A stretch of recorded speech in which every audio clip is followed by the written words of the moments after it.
Bonjour à tous, bienvenue dans cette 4e chronique en présence de mon invitée Audrey Hutinet, qui est analyste de rêve et doula quantique. Et aujourd'hui, donc, les mots du premier trimestre et ses remèdes naturels.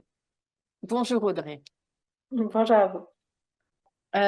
Les mots les plus fréquemment rencontrés dans la grossesse, lors du premier trimestre, sont lesquels? Le premier, je pense, qui vient à l'esprit, ce sont les nausées.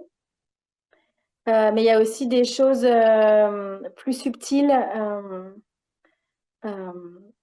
En fait, physiologiquement, la grossesse fait que au niveau du vagin, on va avoir des sécrétions qui font que ça va changer le pH. Et du coup, on a le simple fait d'être enceinte va faire qu'on devient plus sensible aux infections à ce niveau-là.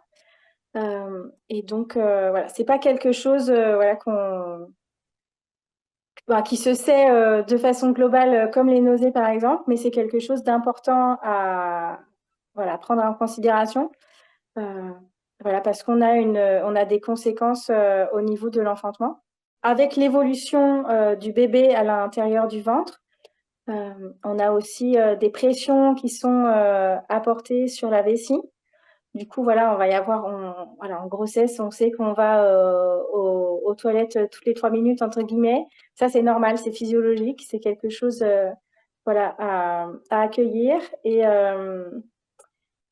on a aussi, du fait de la modification du corps, on a aussi une sensibilité aux infections urinaires à ce moment-là. Donc, il y a vraiment, c'est une période où il y a voilà, plusieurs mots qui peuvent se manifester. Et donc, c'est vraiment l'invitation à prendre soin de soi, à être connecté à son corps et voilà, lui apporter l'accompagnement nécessaire pour éviter voilà, ces déséquilibres potentiels.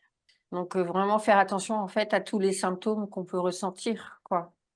Oui. Et en termes de nausées, pour parler d'un sujet qui est très connu, quel serait le remède là, qu'on pourrait recommander, que vous pourriez recommander? Pour les nausées, si elles sont tant qu'elles restent légères, les recommandations, elles viennent souvent le matin quand on est à jeun. Et donc, c'est sur la table de nuit, poser un petit encas et se permettre de manger au lit. Finalement, c'est le bon moment pour demander des petits déjeuners au lit et de fractionner les repas, voilà, pour que la digestion soit voilà, plus facile, plus fluide.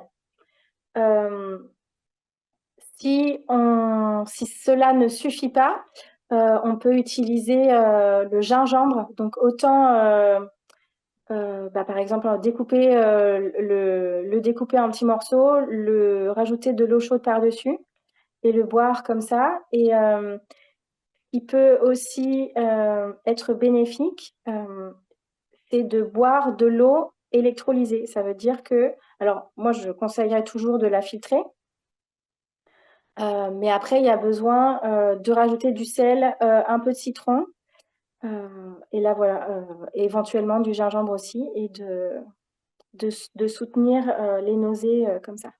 Et si ça ne suffit pas, là, ça veut dire qu'il y a un déséquilibre nutritionnel qu'il faut voilà, aller explorer.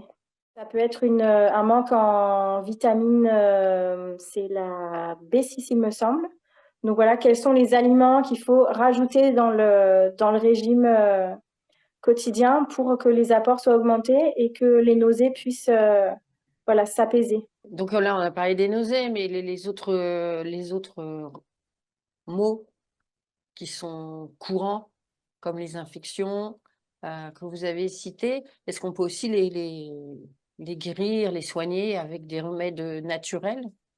Oui, tout à fait. Ou Alors, des quand on a par approches? exemple, donc avec les sécrétions vaginales qui en fait réduisent l'acidité du vagin, donc on est plus sensible à les candidoses ou les vaginoses, ce genre de choses. Donc là, ce qui est important à faire, c'est de porter des sous-vêtements en coton, par exemple, de ne pas, en fait, et de porter des jupes, de ne pas favoriser un contexte génital qui soit humide et chaud. Donc voilà, ça veut dire se donner un petit peu plus d'espace, nettoyer sa vulve avec du vinaigre de cidre coupé à 50% avec de l'eau filtrée, là encore. Et donc, ça veut dire que c'est l'opportunité d'arrêter le nettoyage avec les savons intimes, parce que c'est pareil, c'est des pratiques qui perturbent la flore. Mais voilà, plutôt rester sur de l'eau coupée au vinaigre. On peut aussi mettre une tasse de vinaigre de cidre dans son bain. Et on peut aussi boire de l'eau avec un peu de vinaigre à l'intérieur pour en fait encourager l'acidité du corps qui va se répercuter dans l'appareil génital. Ok, ouais, donc en fait, il y a plein de remèdes très Oui, simples, comme on appelle oui, les remèdes de grand-mère, quoi. oui, oui. Et si, en fait, voilà, c'est vrai que on entend que euh, l'alimentation peut être notre médicament et c'est vraiment ça. Et ce que je voulais ajouter, c'est que si ces petites astuces-là ne suffisent pas, ça veut dire qu'il y a peut-être un besoin, pareil, de rééquilibrer l'alimentation de façon holistique au niveau du corps pour qu'il y ait un nettoyage qui soit optimal. Et ça veut dire peut-être utiliser des probiotiques ou des pré-probiotiques comme les oignons, la choucroute, ce genre d'aliments. Euh, et d'aller voir éventuellement si c'est pas la flore du côlon qui est déséquilibrée et qui provoque un déséquilibre aussi de la flore vaginale.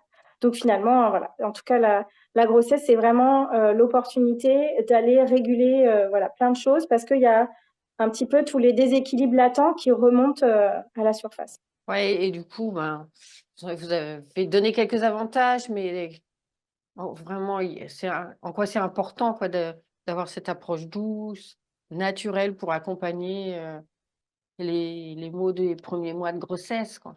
Ben, c'est parce que du coup, plutôt que de se jeter, par exemple, sur des ovules, sur des fongicides, on va pouvoir plutôt travailler le terrain, comprendre les déséquilibres du corps qui sont révélés et travailler sur en traitement de fond un petit peu et faire une régulation, faire que la régulation soit pérenne et qu'on n'oscille pas entre des déséquilibres, voilà, une amélioration, des déséquilibres, une amélioration, que ce soit pas quelque chose de chronique, mais que voilà, qu'il y a